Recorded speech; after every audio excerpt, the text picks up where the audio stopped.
গ্রামের নাম মঙ্গলপুর। মঙ্গলপুর গ্রামে হাবেব নামে এক লোক ছিল। হাবেব কাজকর্মে তেমন মন দিত না।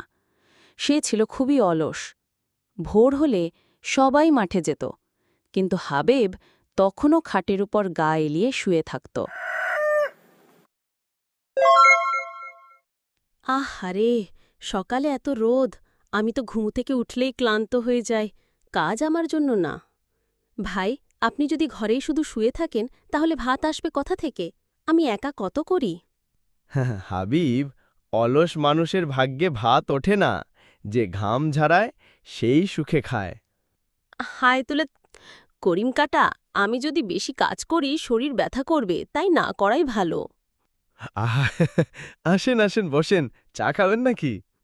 আহ, হ্যাঁ রফিক ভাই, এক কাপ চা দেন, দাম পরে দেব।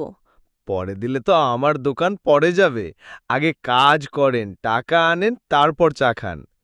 হাবিব ভাই, আপনি সারাদিন শুধু বসে থাকেন কেন? কাজ করলে তো আপনারও সম্মান বাড়ে। সম্মান দিয়ে পেট ভরে না জয়নাবা, পেট ভরাতে ভাত চাই, আর ভাত যদি ফ্রি পাই তো মন্দ কি? ফ্রি ফ্রি বলে লাভ নেই, কাজ ছাড়া কেউ ভাত দেবে না।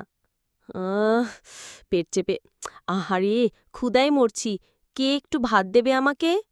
শোন হাবিব, একদিন কাজ না করলে চলে, কিন্তু প্রতিদিন যদি বসে থাকো, মানুষও তোমাকে গুরুত্ব দেবে না। ঠিকই বলেছেন কাকা। আমি তো ফ্রি চা দিতে চাই, কিন্তু দিলে আমার দোকানই বন্ধ হয়ে যাবে।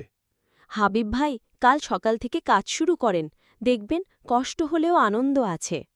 উফ, ঘাম ঝরছে, হাত ব্যথা করছে, কিন্তু কাজ না করলে তো খাওয়াও জোটে না।